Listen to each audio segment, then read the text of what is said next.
This is God's Quality Control, Series 15, Chapter 1. The Sermon on the Mount is garbage. Jesus blesses the poor in spirit and the pure in heart.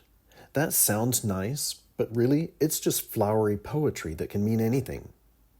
He blesses those who mourn, but later we find him bitch-slapping a man who's grieving his deceased father, leaving us to wonder what kind of mourning is okay with him. Eventually, Jesus gets around to blessing the merciful and the peacemakers, which is great. But what's their motivation, according to him? The desire for a just and compassionate society? Screw that. Jesus has a reward for you. He talks about righteousness, but be careful, he doesn't mean goodness. He means obedience to God, even if God commands you to do something immoral, like running off in the night without warning anyone that soldiers from King Herod are coming for all the infant boys.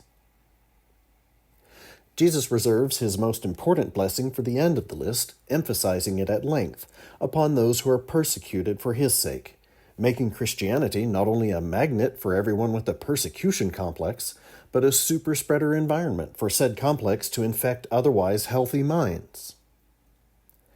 He moves on from blessings to introduce thought crime as a new kind of sin. In case it's not obvious, that's about your relationship with God, not with people. Same for his detailed instructions on prayer and fasting. Also, greed is bad.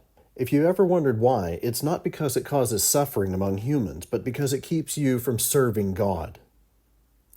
As for your relationship with other humans, having already blessed the meek and promised them a reward, Jesus goes on to stress with multiple specific examples that you should be a total doormat around people who would harm you and take advantage of you. And anyway, this life doesn't matter. The afterlife is what matters.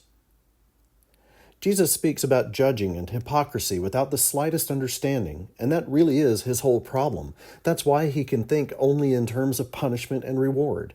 He just doesn't understand human nature. Case in point, he doesn't get that we judge in others what we hate or fear in ourselves.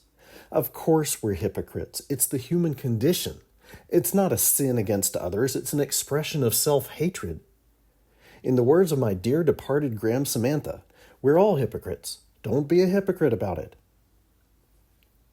Jesus exhorts us to be silent about our donations to charity, making charity about your relationship with God.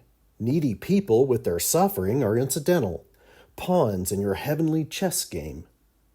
Similarly misguided, he calls on us to forgive each other, not because forgiveness is good and will heal us and strengthen our relationships, but because God will reward you or punish you if you don't forgive.